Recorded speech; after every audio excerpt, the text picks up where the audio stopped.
Hello welcome back to Ponnus easy cooking. അപ്പോൾ ഇന്ന് വഴുതനങ്ങയാണ് എടുത്തിട്ടുള്ളത്. വഴുതനങ്ങ വെച്ചിട്ട് ഒരു നല്ലൊരു സിമ്പിളായിട്ടുള്ളൊരു റെസിപ്പിയാണ് നമ്മൾ തയ്യാറാക്കിയിട്ടുള്ളത്. ശരിക്കും വഴുതനങ്ങ ഇഷ്ടപ്പെടാത്തവർ പോലും ഈ റെസിപ്പി നന്നായിട്ട് കഴിച്ചിട്ടുണ്ടാവും. അപ്പോൾ ചോറിൻ്റെ കൂടെ ഈ ഒരു കറി മാത്രം മതി, നല്ല ടേസ്റ്റിയാണ്. അപ്പോൾ എങ്ങനെയാണ് ഉണ്ടാക്കുന്നത് നോക്കിയാലോ. ഫസ്റ്റ് ഞാനൊരു പാൻ എടുത്ത് അടുപ്പത്തേക്ക് വെച്ചിട്ടുണ്ട്. അതിലേക്ക് 2 ടേബിൾ സ്പൂൺ വെളിച്ചെണ്ണ ഒഴിച്ചു കൊടുക്കുന്നുണ്ട്. ആ എണ്ണ ചൂടാവുമ്പോഴേക്കും അതിലേക്ക് ഒരു 1/4 ടീസ്പൂണോളം അളവ് കടുകിട്ട് കൊടുക്കുവാണ്.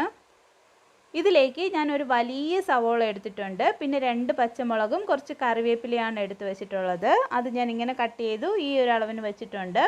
അപ്പോൾ നമ്മുടെ കടുകൊക്കെ ഒന്ന് പൊട്ടിയതിന് ശേഷം ഇതിലേക്ക് നമ്മൾ നേരത്തെ എടുത്ത് വെച്ചിട്ടുള്ള ആ സവോളയും പച്ചമുളകും കറിവേപ്പിലയും നമ്മൾ ഇതിലേക്ക് ചേർത്ത് കൊടുക്കുവാണ്. എന്നിട്ട് ഇതെല്ലാം ഒന്ന് നന്നായിട്ടൊന്ന് വഴറ്റിയെടുക്കണം.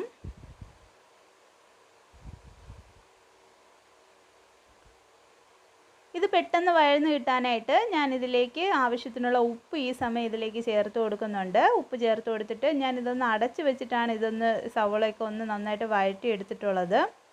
അപ്പോൾ ഇത് ഞാനൊന്ന് മിക്സാക്കി കൊടുത്തതിന് ശേഷം മീഡിയം ഫ്ലെയിമിൽ ഇട്ട് കൊടുത്തിട്ട് ഒന്ന് അടച്ച് വെച്ചിട്ട് ഞാൻ ജസ്റ്റ് ഒന്ന് കുക്ക് ചെയ്യുന്നുണ്ട്. അപ്പോൾ നമ്മുടെ സവോളയൊക്കെ ഒന്ന് ചെറുതായിട്ട് വഴന്ന് കിട്ടിയിട്ടുണ്ട്. ഈ സമയം ഞാൻ 3 വഴുതനങ്ങയാണ് എടുത്തിട്ടുള്ളത്, മീഡിയം സൈസിലുള്ളത്. അത് ഈ ഒരു സൈസിനാണ് ഞാൻ കട്ട് ചെയ്തിട്ടുള്ളത്. ഈ ഒരു സൈസിന് കട്ട് ചെയ്തിടുന്നതായിരിക്കും കുറച്ചുകൂടെ നല്ല ടേസ്റ്റ്. അപ്പോൾ ഇത് നമ്മൾ ആ വഴറ്റിയ സവോളയിലേക്ക് നമ്മൾ ഇതും കൂടെ ഒന്ന് ചേർത്ത് കൊടുക്കുന്നുണ്ട്. എന്നിട്ട് ഈ വഴുതനങ്ങയും ഈ സവോളയിൽ കിടന്നിട്ട് നന്നായിട്ടൊന്ന് വഴന്ന് കിട്ടണം. നന്നായിട്ടൊരു 3/4 വേവോളം ആവണം കേട്ടോ, ഇങ്ങനെ കിടന്നിട്ട്. അപ്പോൾ ഇത് ഞാനൊന്ന് അടച്ച് വെച്ചിട്ട് തന്നെയാണ് നമ്മൾ കുക്ക് ചെയ്തെടുക്കുന്നത്. നമ്മൾ ഇതിനെല്ലാം കൂടെ ചേർത്ത് ആവശ്യത്തിന് ഉപ്പ് നമ്മൾ ഓൾറെഡി നന്നായിട്ട് ചേർത്തിട്ടുണ്ടായിരുന്നു. ഇനി ഇത് ഞാൻ അടച്ച് വെച്ചിട്ടൊന്ന് വേവിക്കുകയാണ്. മീഡിയം ഫ്ലെയിമിൽ ഇട്ട് കൊടുത്താൽ മതി. ഇടയ്ക്കിടയ്ക്ക് ഓപ്പൺ ചെയ്തിട്ട് ഒന്ന് ഇളക്കി കൊടുക്കാനായിട്ട് ശ്രദ്ധിക്കുക. വഴുതനങ്ങയൊക്കെ ഒന്ന് ചെറുതായിട്ടൊന്ന് വഴന്ന് കിട്ടിയിട്ടുണ്ട്. ശരിക്കും കുട്ടികളൊക്കെ വഴുതനങ്ങ കഴിക്കാനായിട്ട് ഒത്തിരി മടിയാണ് അവർക്ക്. അപ്പോൾ വലിയവരായിരുന്നാലും ഈ ഒരു രീതിക്ക് ഒന്ന് ഉണ്ടാക്കി നിങ്ങളൊന്ന് കഴിച്ചു നോക്കുക. ചോറിൻ്റെ കൂടെ നമുക്ക് ഈ ഒരു റെസിപ്പി മാത്രം മതി നമ്മുടെ ചോറ് കഴിക്കാനായിട്ട്. അപ്പോൾ വഴുതനങ്ങയൊക്കെ ഇവിടെ നന്നായിട്ടൊന്ന് വഴന്ന് കിട്ടിയിട്ടുണ്ട് കേട്ടോ. ശരിക്കും പറഞ്ഞാൽ അതിൻ്റെ വഴുതനങ്ങയൊക്കെ ഒരു 3/4 വേവോളം ആയിട്ടുണ്ട്. ഇനിയാണ് ഇതിലേക്ക് നമ്മൾ കുറച്ച് മസാല പൊടികളൊന്ന് ചേർത്ത് കൊടുക്കുന്നത്. ഫസ്റ്റ് ഞാനൊരു 1/2 ടീസ്പൂൺ മഞ്ഞൾപ്പൊടിയാണ് ചേർത്ത് കൊടുത്തിട്ടുള്ളത്.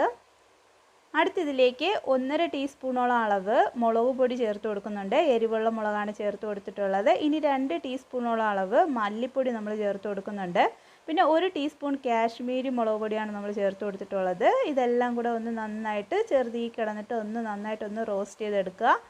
നമ്മുടെ ഈ മസാലയിലേക്ക് ഒന്ന് പച്ചമണം ഒന്ന് മാറുന്നത് വരെ ഒന്ന് ഇളക്കി കൊടുക്കുക. അപ്പോൾ ഒരു 2 മിനിറ്റ് നമ്മളിങ്ങനെ വഴറ്റിയതിന് ശേഷമാണ് നമ്മളിതിലേക്ക് ബാക്കി നമ്മുടെ മെയിൻ ഇൻഗ്രീഡിയൻ്റ് ഒന്ന് ചേർത്ത് കൊടുക്കുന്നത്.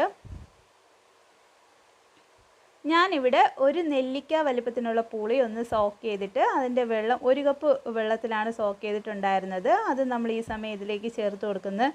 ഈ പുളിയാണ് കേട്ടോ ശരിക്കും ഇതിൽ ചേർത്ത് കൊടുക്കുമ്പോൾ ഒരു പ്രത്യേക ടേസ്റ്റ് നമുക്ക് കിട്ടുന്നത്. ശരിക്കും പറഞ്ഞാൽ ഇതിലേക്ക് ഒരു 1/4 ടീസ്പൂണോളം അളവ് ഉലുവാപ്പൊടി കൂടെ ഞാൻ ഈ സമയം ഇതിലേക്ക് ചേർത്ത് കൊടുക്കുന്നു. ആവശ്യത്തിന് 1.5 കപ്പ് വെള്ളം കൂടെ ഞാൻ വീണ്ടും ചേർത്ത് കൊടുക്കുന്നുണ്ട്. ഇനി നമ്മുടെ ഇതെല്ലാം ഒന്ന് നന്നായിട്ട് കിടന്നിട്ട് ഒരു 5 മിനിറ്റ് മീഡിയം ഫ്ലെയിമിൽ ഇട്ടിട്ട് ഇതൊന്ന് അടച്ച് വെച്ചിട്ട് നമ്മളൊന്ന് കുക്ക് ചെയ്തെടുക്കണം.